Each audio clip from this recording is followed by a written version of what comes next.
जैसे कि each other और वन अनदर का इस्तेमाल कहाँ और किस केस में करते हैं, ये हमें पता होना चाहिए। ईच अदर का जो इस्तेमाल है वो दो चीज़ों के लिए करते हैं, हमेशा याद रखिएगा, दो लोगों के लिए, दो चीज़ों के लिए हमेशा किसका इस्तेमाल करेंगे, ईच अदर का। और दो से ज़्यादा चीज़ें हैं, दो से ज़्यादा नाउन हैं, तो समझ जाइए वहाँ पे वन अनदर का इस्तेमाल करेंगे। क्लियर। और इनको हम बोलते हैं ईच अदर और वन अनदर जो है रेसिप्रोकल प्रोनाउन होते हैं। ठीक है, जैसे मैंने कहा Mohan, Sohan and Rohan are helping each other. अब ये बताना है कि ये सेंटेंस करेक्ट है या इनकरेक्ट है। तो मैंने आपको बोला कि ईच अदर का जहाँ इस्तेमाल होगा वहाँ पर दो नाउन या दो चीज़ों को प्रेजेंट किया गया होगा। ठीक है, दो से अधिक चीज़ों को प्रेजेंट करने के लिए ईच अदर का इस्तेमाल करना गलत होता है और वहाँ पर वन अनदर का इस्तेमाल करना सही रहता है। तो यहाँ पे देखिए मोहन एक हो गया, सोहन दो हो गया, रोहन तीन हो गया, तीन लोग हैं इसमें। ठीक है, तीन नाउन है और तीन नाउन के लिए ईच अदर का इस्तेमाल नहीं होगा। यहाँ पर क्या होना चाहिए था, यहाँ पर Mohan, Sohan and Rohan are helping one another. Each other का इस्तेमाल गलत है क्योंकि ईच अदर का दो नाउन को रिप्रेजेंट करने के लिए चीज़ आती है, और जबकि वन अनदर का दो से ज़्यादा कितनी भी चीज़ें हों तो उन सभी को एक साथ या उनको दिखाने के लिए हम वन अनदर का इस्तेमाल करते हैं। ठीक है, ईच अदर और वन अनदर का क्लियर हुआ। अब हम लोग चलते हैं नए रूल की तरफ, जिसमें बात करेंगे डिमॉन्स्ट्रेटिव प्रोनाउन की। हम सभी जानते हैं डिमॉन्स्ट्रेटिव प्रोनाउन क्या होता है। जैसे आप दिस लगा देते हैं, बोला this is a cat, that is a wall, these are boys, इस तरह से हम सेंटेंस पढ़ते हैं। तो उसमें this, that, these, those, such, the, some, ये जो कुछ चीज़ें हैं ये डिमॉन्स्ट्रेटिव प्रोनाउन होती हैं, है ना। प्रत्येक चीज़ों का बोध कराती हैं, प्रत्येक बोधक कहलाती हैं। तो ये जो वर्ड्स हैं, ये जो words this, that, these, those और सच या द, सम, ये सभी डिमॉन्स्ट्रेटिव प्रोनाउन होते हैं। कौन से होते हैं, डिमॉन्स्ट्रेटिव प्रोनाउन होते हैं। लेकिन अब सेंटेंस में कभी कभी ये पूछ लेते हैं कि डिमॉन्स्ट्रेटिव एडजेक्टिव क्या है या डिमॉन्स्ट्रेटिव प्रोनाउन क्या है। हमें यही नॉलेज नहीं होती कि डिमॉन्स्ट्रेटिव प्रोनाउन क्या है और डिमॉन्स्ट्रेटिव एडजेक्टिव क्या है, तो फिर हम क्वेश्चन गलत कर देते हैं। या फिर इसका जो आगे रूल पढ़ेंगे, हमें अगर नॉलेज नहीं होगी कि डिमॉन्स्ट्रेटिव एडजेक्टिव और प्रोनाउन के बारे में, तो फिर हम वहाँ पर रूल ठीक से लगा नहीं पाएंगे। इसलिए चलिए सीख लेते हैं। क्या करेंगे आप ध्यान रखेंगे, ये जो वर्ड्स मैंने बोला दिस, दैट, दीज, दोज, सच या द, सम, ये वर्ड्स के बाद अगर नाउन का इस्तेमाल हुआ, ठीक है, जैसे बोला उन्होंने दिस कार, तो दिस के बाद कार का इस्तेमाल कर दिया। दैट बॉय, तो दैट के बाद बॉय का इस्तेमाल कर दिया। दिस गर्ल, दिस के बाद गर्ल का इस्तेमाल कर लिया। दीज क्रिकेटर्स, तो मतलब उन्होंने क्रिकेटर्स का इस्तेमाल कर लिया। मतलब मैं ये कहना चाह रहा हूँ इन वर्ड्स के साथ तुरंत क्या हो, नाउन, तो समझ जाना वो डिमॉन्स्ट्रेटिव एडजेक्टिव है। मतलब उस डिमॉन्स्ट्रेटिव प्रोनाउन की विशेषता बताने के लिए एडजेक्टिव क्या होते हैं, नाउन और प्रोनाउन की विशेषता बताते हैं। तो याद रखना कि अगर ये जो वर्ड्स के बाद तुरंत नाउन मिल जाए तो तुरंत समझ जाना कि वो डिमॉन्स्ट्रेटिव एडजेक्टिव है। ठीक है, और अगर तुरंत नाउन नहीं मिल रहा है, जैसे आपने कहा दिस इज अ कार या दैट इज अ बॉय, तो दैट के बाद इज मिल रहा है, दिस के बाद इज मिल रहा है, डायरेक्ट कोई नाउन प्राप्त नहीं हो रहा है, तो वहाँ पर डिमॉन्स्ट्रेटिव प्रोनाउन होगा। क्या होगा, डिमॉन्स्ट्रेटिव प्रोनाउन होगा। क्लियर। तो अब जैसे सेंटेंस से समझते हैं, दिस इज माई पेन, तो यहाँ पे दिस जो है वो है तो आपका प्रोनाउन डिमॉन्स्ट्रेटिव। अब ये बताइए ये डिमॉन्स्ट्रेटिव मैं इसको प्रोनाउन कहूँ दिस को या एडजेक्टिव कहूँ। अब आप इसको देखेंगे, क्या देखेंगे, रूल क्या पढ़ा हम लोगों ने, हम लोग रूल पढ़ा कि अगर इन वर्ड्स के बाद दिस, दैट ऐसे जो वर्ड हैं इनके बाद नाउन है तो वो डिमॉन्स्ट्रेटिव एडजेक्टिव हो जाएगा। नाउन नहीं है इसके बाद तो डिमॉन्स्ट्रेटिव प्रोनाउन हो जाएगा। तो अब देखिए दिस के तुरंत बाद इज लगा है, दिस के तुरंत बाद इज लगा है, और इज हमारा नाउन थोड़े होता है, तो दिस के बाद इज लगा है, इसलिए यहाँ पर दिस के बाद नाउन का इस्तेमाल नहीं किया गया है, इसीलिए हम इसको डिमॉन्स्ट्रेटिव प्रोनाउन कहेंगे। क्या कहेंगे, डिमॉन्स्ट्रेटिव प्रोनाउन कहेंगे। क्लियर। यहाँ पर देखिए दिस के बाद पेन लगा हुआ है, मतलब दिस के बाद पेन, मतलब कोई नाउन का इस्तेमाल किया गया। किसका इस्तेमाल किया है, नाउन का इस्तेमाल किया गया। दिस के बाद नाउन का इस्तेमाल किया गया है, इसी वजह से ये डिमॉन्स्ट्रेटिव एडजेक्टिव। आप ये याद कर लीजिएगा, दिस के बाद या ये जो वर्ड्स हैं दिस, दैट, दीज ऐसे जो वर्ड्स हैं, ठीक है, इनके बाद नाउन है तो ये डिमॉन्स्ट्रेटिव एडजेक्टिव का काम करेगा और अन्यथा डिमॉन्स्ट्रेटिव प्रोनाउन का काम करेगा। ठीक है, और भी थोड़ी सी बातें सुन लीजिए। जैसे आपने पढ़ा है ईच या एवरीवन, आइदर, नाइदर, ये वर्ड्स के बाद अगर नाउन है, ठीक है, ईच के बाद, एवरीवन के बाद, आइदर या नाइदर के बाद, इन वर्ड्स के बाद नाउन है तो वो भी डिस्ट्रीब्यूटिव एडजेक्टिव हो जाते हैं। ठीक है, और नाउन नहीं है तो वो भी डिस्ट्रीब्यूटिव प्रोनाउन हो जाते हैं। क्लियर।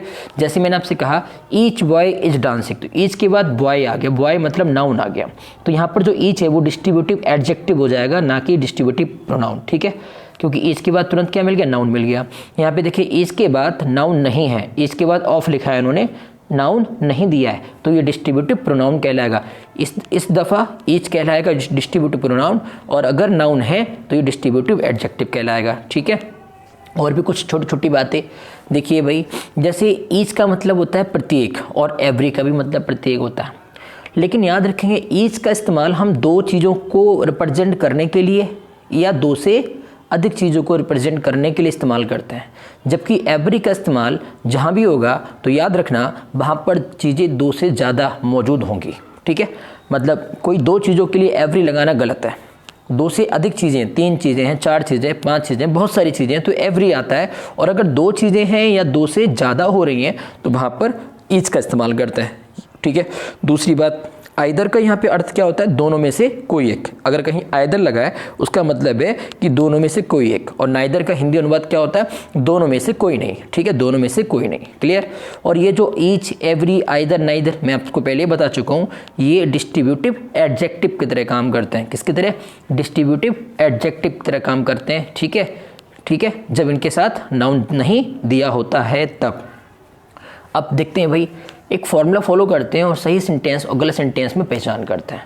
जैसे लिखा है every boys is good here, तो अब सुनिए, क्या सुनिए, मैं आपको जो इतनी देर से डिस्ट्रीब्यूटिव एडजेक्टिव और प्रोनाउन बताने की बात कर रहा था, तो मैं आपसे खेल नहीं कर रहा था, इसका कहीं ना कहीं इस्तेमाल है, वो इस्तेमाल को समझते हैं। जैसे डिस्ट्रीब्यूटिव एडजेक्टिव, तो ये आपके सब क्या है, ईच, एवरी, आइदर, नाइदर, ठीक है, ये आपके क्या हो गए, ये डिस्ट्रीब्यूटिव एडजेक्टिव, ये सब डिस्ट्रीब्यूटिव एडजेक्टिव है, ठीक है, स्पेशली याद रखेंगे आप। तो ये डिस्ट्रीब्यूटिव एडजेक्टिव है।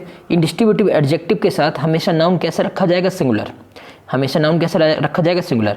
डिस्ट्रीब्यूटिव एडजेक्टिव क्यों है, क्योंकि एवरी के बाद तुरंत नाउन इस्तेमाल किया है, और नाउन की विशेषता बताने के लिए जो वर्ड्स आते हैं वो आपके एडजेक्टिव होते हैं। चूंकि ये एडजेक्टिव डिस्ट्रीब्यूटिव है तो इसको हम डिस्ट्रीब्यूटिव एडजेक्टिव कहेंगे, ठीक है।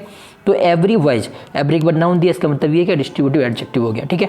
इनके साथ नाउन हमेशा सिंगुलर आते हैं, कभी भी नाउन प्लूरल रखेंगे तो समझ जाना सेंटेंस गलत है, वो एरर है उस सेंटेंस में, ठीक है। और जो भी वर्ब इस्तेमाल होती है वो भी सिंगुलर होती है। तो जैसे बात करें एवरी बॉयज, अब एवरी के बाद नाउन सिंगुलर होना चाहिए, अब बॉयज माने तो बहुत सारे लड़के होते हैं, अर्थात ये प्लूरल हो गया, तो एवरी के बाद बॉयज का लगाना गलत है, ठीक है। और वर्ब कैसे होनी चाहिए, सिंगुलर, वर्ब उन्होंने सिंगुलर रखी है, इज रखी है, ठीक है, तो ये सही है, मतलब इज रखना सही है। लेकिन यहाँ पे एरर क्या हो गया, बॉय में एस लगा दिया, और हमने क्या पढ़ा, डिस्ट्रीब्यूटिव एडजेक्टिव के साथ नाउन हमेशा कैसा होना चाहिए, सिंगुलर, और वर्ब सिंगुलर होनी चाहिए। वर्ब तो सिंगुलर रखी है लेकिन नाउन सिंगुलर नहीं रखा है, इस वजह से ये सेंटेंस गलत हो जाएगा, ठीक है। हम लोग आगे बात करें, every boy is good here, तो अब every boy is good here, तो मैंने क्या बोला कि यहाँ पर एवरी के बाद तुरंत नाउन दिया, इसका मतलब ये क्या है, एडजेक्टिव है। कौन से एडजेक्टिव है, डिस्ट्रीब्यूटिव एडजेक्टिव है। अब इसके लिए दो चीज़ें बताई, नाउन भी सिंगुलर होना चाहिए और वर्ब भी सिंगुलर होना चाहिए। आप देखें वर्ब भी सिंगुलर है और नाउन भी सिंगुलर है, तो फिर यहाँ पर ये सेंटेंस एकदम हम करेक्ट करेंगे, ठीक है। हम लोग बढ़ते हैं भाई नेक्स्ट फॉर्मूले की तरफ, वहाँ डिस्कस करते हैं। जैसे यहाँ पर क्या लिखा हुआ है कि अगर डिस्ट्रीब्यूटिव प्रोनाउन है, अगर यहाँ पर ईच, एवरी, आइदर, नाइदर के बाद तुरंत नाउन नहीं दिया तो वो सब क्या हो जाते हैं, डिस्ट्रीब्यूटिव प्रोनाउन हो जाते हैं। तो डिस्ट्रीब्यूटिव प्रोनाउन अगर दिए हैं और तो फिर उनके साथ ऑफ या दा लगा हुआ है, ठीक है, तो हमेशा याद रखेंगे ऑफ दा के बाद हमेशा नाउन प्लूरल आता है। कैसा आता है, प्लूरल आता है, और वर्ब हमेशा सिंगुलर आती है। जैसे अब बात करें, each of the player is playing well. अब आप कहेंगे सर ईच जो है इसमें भी दिया हुआ है लेकिन इसके बाद कोई नाउन नहीं है, इसलिए ये ये आपके डिस्ट्रीब्यूटिव प्रोनाउन हो जाएगा। क्या हो जाएगा, डिस्ट्रीब्यूटिव प्रोनाउन हो जाएगा। तो इसके बाद डिस्ट्रीब्यूटिव प्रोनाउन हो जाएगा ये, क्यों हो जाएगा, क्योंकि इसके बाद नाउन नहीं है, ठीक है। और इसके लिए रूल क्या है कि नाउन कैसा होना चाहिए, प्लूरल होना चाहिए, बहुवचन होना चाहिए, और जबकि यहाँ पर प्लेयर केवल एक खिलाड़ी की बात कर रहा है, इसीलिए ये सेंटेंस कैसा है, इनकरेक्ट है, ठीक है। क्या पढ़ा हम लोगों ने कि वर्ब तो सिंगुलर होनी चाहिए, वर्ब इज रखी है वो सिंगुलर है, कोई दिक्कत नहीं है, लेकिन यहाँ पर नाउन को होना चाहिए था प्लूरल, किसके साथ, डिस्ट्रीब्यूटिव प्रोनाउन के साथ। तो प्लेयर की जगह क्या आना चाहिए, प्लेयर्स आना चाहिए। क्या आना चाहिए, प्लेयर्स। और अगर प्लेयर्स रखेंगे और आपकी वर्ब भी सिंगुलर है तो फिर ये सेंटेंस सही हो जाएगा। ठीक है, मैं आशा कर रहा हूँ आप समझ पा रहे होंगे मेरी बात को। ठीक है, बाकी अगर कोई प्रॉब्लम लग रही है तो फिर कमेंट बॉक्स में आप कमेंट करके बता दें। और अगर इसकी मतलब जो भी नोट्स मैं आपको पढ़ा रहा हूँ, नोट्स की आपको अगर पिक्चर चाहिए, ठीक है, तो फिर या इसका फ़ोटो चाहिए तो मेरे को व्हाट्सअप कर दीजिएगा मेरे व्हाट्सअप नंबर पे। ठीक है, अब देखिए भाई नेक्स्ट अगर हम बात करें, यहाँ पर यही बात बताई गई है कि ऑफ द के बाद नाउन प्लूरल होता है और वर्ब सिंगुलर होता है। ठीक है ना, ऑफ द के बाद। और दूसरी तरीका आपको बताया मैंने कि डिस्ट्रीब्यूटिव प्रोनाउन के बाद हमेशा याद रखेंगे नाउन प्लूरल, और जबकि हमारी हेल्पिंग वर्ब या वर्ब सिंगुलर होनी चाहिए। तो नाइदर ऑफ दी बॉयज बिल्कुल सही है। नाइदर क्या है, डिस्ट्रीब्यूटिव प्रोनाउन है क्योंकि इसके बाद कोई नाउन नहीं है, इसके तुरंत बाद नाउन नहीं है ना, तो डिस्ट्रीब्यूटिव प्रोनाउन है। इसके साथ रूल क्या लगता है, नाउन प्लूरल होना चाहिए, इन्होंने प्लूरल रखा है, ठीक है। लेकिन वर्ब अर्थात हेल्पिंग वर्ब कैसी होनी चाहिए, सिंगुलर होनी चाहिए, जबकि उन्होंने हैव रखा है। तो हैव रखना गलत है, जबकि हैव की जगह क्या आना चाहिए, हैज का इस्तेमाल होना चाहिए। काय का, हैज का। ठीक है, तो दूसरा वाला सही हो जाएगा और पहला वाला सेंटेंस जो है वो आपका कैसा हो जाएगा, गलत हो जाएगा। तो अब हम लोग आगे बढ़ते हैं नए रूल की तरफ। नया रूल पढ़ेंगे हम लोग रिलेटिव प्रोनाउन के बाद। अब रिलेटिव प्रोनाउन आप देखेंगे भाई, रिलेटिव प्रोनाउन के बाद अगर सब्जेक्ट है, रिलेटिव प्रोनाउन क्या होते हैं भाई, मैंने आपको बताया था स्टार्टिंग में फर्स्ट वीडियो में, जो रिलेट करते हैं अर्थात संबंध बनाने का काम करते हैं दो सेंटेंसों के बीच। अब दो सेंटेंसों को जोड़ने का जो काम करते हैं, उनको आपस में एक साथ रखने का जो काम करते हैं, जो हमेशा दो सेंटेंसों के बीच में इस्तेमाल होते हैं, वो वर्ड्स हमेशा रिलेटिव प्रोनाउन कहलाते हैं। जैसे मैंने कहा I know the why who helped him, तो आई नो द वाई एक सेंटेंस हो गया, हेल्प्ड हिम दूसरी बात हो गई। तो यहाँ पे दोनों को कौन जोड़ रहा है, हु जोड़ रहा है, तो हु रिलेटिव प्रोनाउन है। ठीक है, हुम रिलेटिव प्रोनाउन है। बीच में आ रहा है this is the pen, is your, is very good. तो ये जो दो सेंटेंसों को जोड़ने का काम कर रहा है, ये रिलेट करने का काम कर रहा है, इसीलिए हम इसको रिलेटिव प्रोनाउन कहते हैं। अब वही बात जैसे हमने पहले पढ़ी थी कि अगर रिलेटिव प्रोनाउन के बाद सब्जेक्ट है तो ये ऑब्जेक्टिव फॉर्म हो जाएगा। कौन सा फॉर्म हो जाएगा, ऑब्जेक्टिव। और अगर सब्जेक्ट नहीं है, अगर सब्जेक्ट नहीं है, सब्जेक्ट जगह पे वर्ब है, क्या है, हेल्पिंग वर्ब या वर्ब, तो हम उसको सब्जेक्टिव फॉर्म कहेंगे। क्लियर, फिर समझिए, अगर रिलेटिव प्रोनाउन के बाद सब्जेक्ट दिया हुआ है, ठीक है, सब्जेक्ट तुरंत दिया हुआ है, तो ये ऑब्जेक्टिव फॉर्म होगा यहाँ पर जो भी रिलेटिव प्रोनाउन होगा। और अन्यथा हेल्पिंग वर्ब या वर्ब दी हुई है तो ये सब्जेक्टिव फॉर्म होगा। चलो पहचानते हैं। आई know the boy who helped him. अब आपने कहा हु रिलेटिव प्रोनाउन है, लेकिन इसके तुरंत बाद क्या नाउन दिया है, देखें आप, इसके तुरंत बाद क्या नाउन दिया है, अर्थात इसके तुरंत बाद क्या सब्जेक्ट दिया है, इसके तुरंत बाद कोई सब्जेक्ट नहीं दिया है। जब कोई सब्जेक्ट नहीं दिया है यहाँ पर, बल्कि सब्जेक्ट ना देकर उन्होंने वर्ब दिया है। हेल्प की थर्ड फॉर्म क्या होती है, हेल्प्ड। तो ये हेल्प मतलब किसी की सहायता करना। अगर हिंदी अनुवाद करो ना आ जाए तो समझ जाओ वो वर्ब है ना। और हमेशा फर्स्ट फॉर्म सेकेंड फॉर्म जो थर्ड फॉर्म करते हैं वो हमेशा मेन वर्ब का ही करते हैं। ठीक है, तो हेल्पिंग वर्ब या वर्ब आ जाए तो देखिए वर्ब आ गया, क्या आ गया, वर्ब आ गया। तो ये कौन सी फॉर्म होगी, हु यहाँ पर सब्जेक्टिव फॉर्म होगी। ठीक है, अगर हाँ हु के बाद यहाँ पर आ जाता कोई भी सब्जेक्ट, ठीक है, तो यहाँ पर मान लो हु के बाद सब्जेक्ट की बात हु, या आपका कोई किशन रोहन ऐसे करके कोई भी वर्ड आ जाता तो वो सब्जेक्ट का काम करता। या ही सी इट का इस्तेमाल हो जाता, हु ही हेल्प्ड हिम या she helped him, you helped him, ऐसे कुछ ही सी कुछ भी सब्जेक्ट आ जाता हु के बाद, तो ये हु जो है वो हु आपका ऑब्जेक्टिव फॉर्म शो करता। चूँकि यहाँ पर तुरंत हु के बाद वर्ब का इस्तेमाल हुआ है, इसीलिए ये सब्जेक्टिव फॉर्म है। क्लियर, हु के बाद तुरंत क्या आई है, वर्ब आई है, इसलिए सब्जेक्टिव फॉर्म। और हु के बाद अगर वर्ब नहीं है, सब्जेक्ट है यहाँ पर तुरंत बाद, तो ऑब्जेक्टिव फॉर्म होगा। जैसे नेक्स्ट सेंटेंस की बात करें, द बॉय हुम ही एब्यूजेस इज़ वेरी गुड। अब यहाँ पर ध्यान देना कि जो हुम है ये रिलेट कर रहा है, दो सेंटेंस को जोड़ने का, दो बातों को जोड़ने का काम कर रहा है। तो फिर यहाँ पर जो हुम है, अब होम के तुरंत बाद क्या दिया, ही दिया है, और ही क्या होता है, सब्जेक्ट होता है। ही सब्जेक्ट को रिप्रेजेंट करता है। हु के बाद सब्जेक्ट दिया और जब सब्जेक्ट दे तो ऑब्जेक्टिव फॉर्म। उल्टा काम देखिए, उल्टा है, अगर होम के बाद सब्जेक्ट दिया है तो ये हु ऑब्जेक्टिव फॉर्म शो करेगा। हु के बाद सब्जेक्ट नहीं दिया है बल्कि हेल्पिंग वर्ब या वर्ब दी हुई है तो समझ जाएं कि वो सब्जेक्टिव फॉर्म हो जाएगा। ठीक है, जैसे नेक्स्ट सेंटेंस में this is the pen which is your is very good. अब यहाँ पर देखिए विच के बाद उन्होंने हेल्पिंग वर्ब का इस्तेमाल किया है, ना कि सब्जेक्ट का। मैंने आपसे कहा वर्ब हो या हेल्पिंग वर्ब दी हो, ठीक है, इन रिलेटिव प्रोनाउन के बाद, तो समझ जाएं ये यहाँ पर कौन सी फॉर्म शो कर रहा है, सब्जेक्टिव फॉर्म। तो यहाँ पे विच क्या है, सब्जेक्टिव फॉर्म। अब कुछ मोटी मोटी बातें जो सेंटेंस एरर करने में आपको दिक्कत करते हैं वो, तो कुछ बातें थोड़ी सी और भी चर्चा कर लेते हैं, सीख लेते हैं, छोटी छोटी बातें जो बहुत काम में आने वाली हैं। याद रखेंगे आप, जैसे सेंटेंस किस तरह से पूछ लेते हैं, उन्होंने द डॉग रख दिया, बीच में फिल इन द ब्लैंक्स छोड़ दिया। आई शॉ वॉज वेरी डेंजरस, ये सेंटेंस दे दिया, मैंने तो यहाँ पे विच भर के दिखा दिया है, आपको ब्लैंक छोड़ दिया मान लीजिए सपोज दैट। और बोल रहा है कि ब्लैंक वाले स्थान पर कौन सा वर्ड जो है अर्थात कौन सा रिलेटिव प्रोनाउन ठीक रहेगा। अब उन्होंने 3 ऑप्शन दे दिए, हु, हुम और विच। Who, whom, which, in 3 words में से कौन सा वर्ड्स यहाँ पे इसको फिल करना होगा जो कि इस सेंटेंस को करेक्ट करे। अब सवाल यह है कि हमें ये पता होना चाहिए कि हु का इस्तेमाल कब करते हैं, होम का इस्तेमाल कब करते हैं और विच का इस्तेमाल कब करते हैं। ठीक है, इतनी छोटी सी बात अगर आप सीख लेंगे तो भविष्य में कभी भी सेंटेंस गलत नहीं होगा। तो समझते हैं भाई, ये जो हु वर्ड है क्या है, हु हमेशा याद रखना सब्जेक्टिव होता है। हु क्या होता है, सब्जेक्टिव होता है। हु हमेशा क्या होता है भाई, सब्जेक्टिव होता है। ठीक है, क्योंकि हु के तुरंत बाद कोई सब्जेक्ट मिल जाता है, हु के तुरंत बाद कोई सब्जेक्ट मिल जाता है, इसलिए सब्जेक्टिव होता है। दूसरी चीज़, ठीक है, दूसरी चीज़ मैं यहाँ पर बात करूँ, ये सब्जेक्टिव होता है। और दूसरी बात मैं आपको बताऊँ यहाँ पर कि जो हुम है, हुम हमेशा ऑब्जेक्टिव केस होता है। ठीक है, और भी कुछ बातें जैसे यहाँ पर मैं क्लियर करूँ, हु का या होम का, हु का या होम का इस्तेमाल हमेशा हम लिविंग थिंग्स में करते हैं। लिविंग थिंग्स मतलब जैसे इंसान लोगों के लिए हम हमेशा हु या होम का इस्तेमाल करते हैं अगर सेंटेंस में इंसान की बात की गई है तब, अर्थात लिविंग थिंग्स की। और विच का इस्तेमाल करते हैं हम नॉन लिविंग थिंग्स के लिए।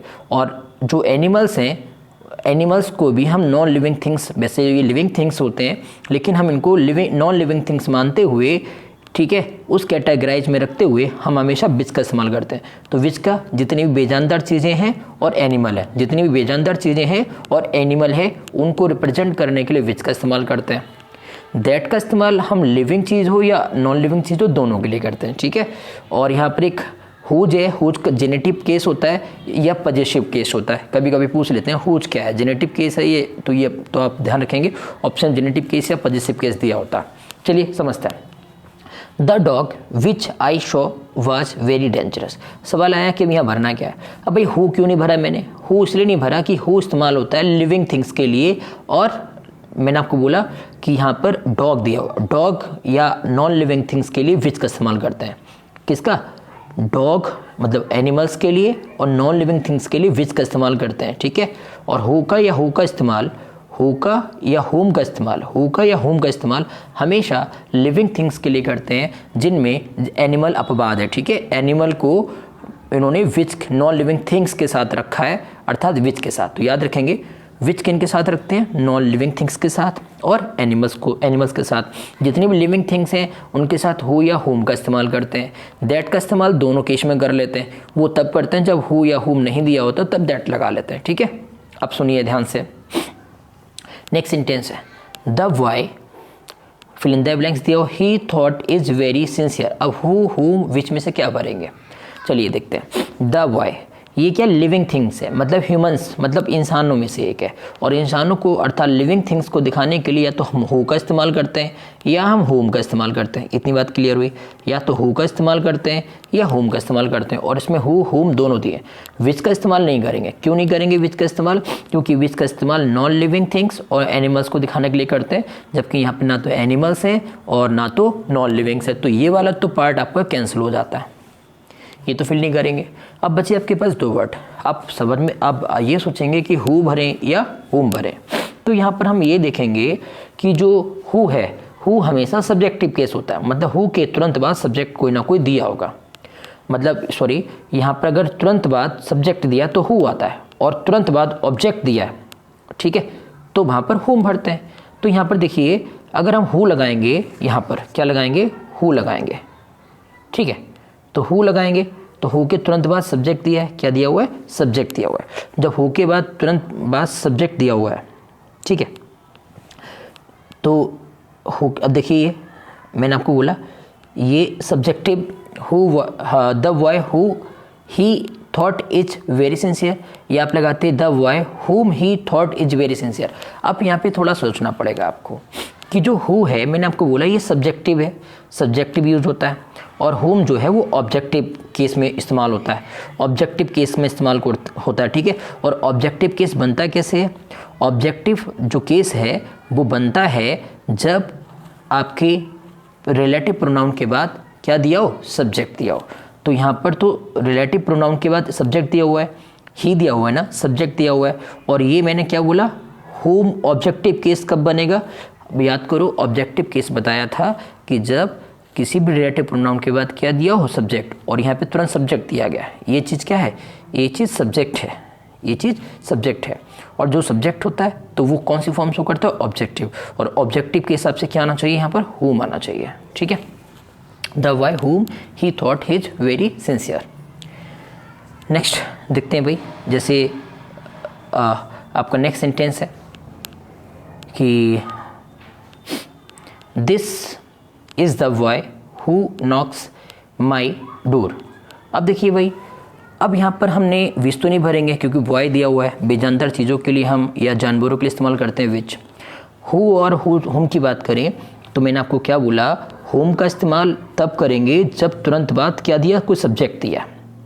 होम का इस्तेमाल तुरंत तब करेंगे जब यहाँ पे कोई सब्जेक्ट दिया है, और यहाँ पर हो के बाद सब्जेक्ट ना दिया है, बल्कि क्या दी हुई है, वर्ब दी हुई है। और जब वर्ब दी हुई है तो फिर जब सब्जेक्ट दिया हो तो होम भर दिया करो, और जब सब्जेक्ट के अलावा वर्ब दिया हो करे तो हु भर दिया करो। तो this is the boy who knocks my door, ठीक है, इस तरह से बनाएंगे। हम लोग बात करें इंडेफिनिट प्रोनाउन की। इंडेफिनिट प्रोनाउन जैसे everyone, everybody, everything, someone, somebody, something, anyone, anybody, anything, no one, nobody, nothing, ये जितने भी इंडेफिनिट प्रोनाउन है इनके साथ वर्ब हमेशा याद रखेंगे सिंगुलर का इस्तेमाल करना है। किसका, वर्ब हमेशा एक वचन वर्ब लगानी है, ठीक है।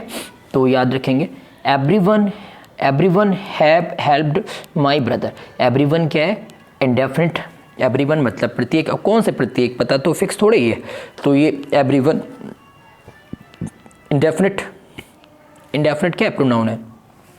और इंडेफिनिट प्रोनाउन के साथ मैंने क्या बोला, वर्ब हमेशा सिंगुलर इस्तेमाल होगी, जबकि उन्होंने वर्ब रखी है प्लूरल, हैव, तो हैव लगाना गलत हो गया। एवरीवन के साथ क्या ठीक रहेगा, हैज। ऐसे ही एवरीबॉडी के साथ हैज, एवरीथिंग के साथ हैज, समवन के साथ। याद रखेंगे कि ये जो वर्ड्स हैं, ठीक है, इनके साथ वर्ब कैसी आती है, सिंगुलर। क्लियर। अब कुछ वर्ड्स हैं जैसे सम है, फ्यू है, लिटिल है, इनफ है, मैनी है, वन है, 1 2 3, ये जो हमारी काउंटिंग होती है, ठीक है। और इनके तुरंत बाद अगर नाउन दिया हुआ है, इनके तुरंत बाद नाउन दिया है तो वो नंबर ऑफ एडजेक्टिव कहलाते हैं, ठीक है। जैसे सम बॉयज, सम के बाद उन्होंने नाउन दे दिया बॉयज का, नाउन दे दिया बॉयज का, बॉयज नाउन है ना, तो ये आपके नंबर ऑफ एडजेक्टिव कहलाते हैं, ठीक है। यहाँ पे देखिए सम के बाद तुरंत नाउन नहीं है, तो ये नाउन नहीं है, तो यहाँ पे सम इंडेफिनिट प्रोनाउन की तरह काम करेगा, ठीक है। अन्यथा अगर नाउन दिया हो तो ये नंबर ऑफ एडजेक्टिव की तरह काम करेगा। अब दो सेंटेंस मेरे को बहुत इंपॉर्टेंट लगते हैं और इम्पॉर्टेंट भी हैं, चलो देख लेते हैं। याद रखेंगे आप, वन के साथ वन के साथ हमेशा वंस का इस्तेमाल करते हैं। याद रखेंगे आप, ये बात कतई दिमाग में कॉपी कर लीजिए, बहुत ज़्यादा इंपॉर्टेंट क्वेश्चन है। One should do this duty, तो याद रखेंगे वन के साथ दिस का इस्तेमाल नहीं होता, बल्कि वन के साथ वंस का इस्तेमाल होता है।